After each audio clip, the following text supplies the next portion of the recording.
ছোট ভাই, তোমার নাম কি? তোমরা এখানে মাছ ব্যবসায়ী, এখানে কেমন মানে এই লেকপাড়ায় তোমাদের যে মানে তোমরা যে এখানে অবস্থান করতেছো মানে স্থায়ীভাবে থাকো, কোনো সমস্যা নাই? অনেক সমস্যা ভাই, আমাদের এইখান থেকে কিছুদিন পরে বলেও দিচ্ছি তোমাদের উঠাই দিই, আর এই জায়গায় আমরা থাকতেও পারবো না, এটাও আমরা জানি।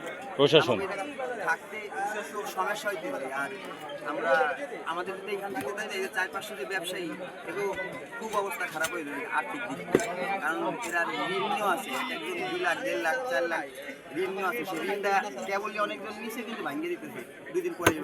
ব্যবসা করে ঋণটা শোধ করার চিন্তা ভাবনা ছিল সবাই, কতজন ব্যবসায়ী আছে তোমরা?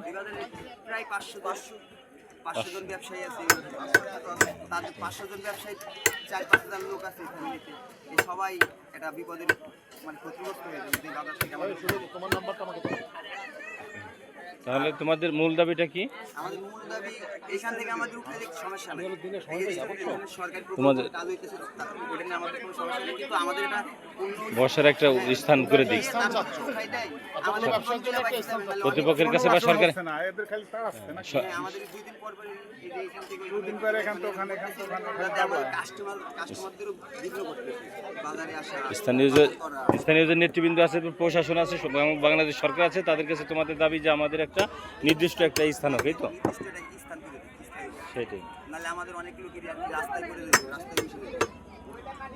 আমার নিজের এরকম হইতে পারে, পৌরসভার আন্ডারে, পৌরসভার তো মেয়র নাই, বুঝলেন না, এই জন্য তো একটা ডিসিপ্লিন নাই। ঋণগুলো শোধ করতে গেলে সমস্ত ইনকাম কিন্তু এই টাকাগুলা, এই গরুর হাট, এই যে বাজার, ওই যে সিএমপি ঘাট মার্কেট, তোমাদের ওই একই দাবি।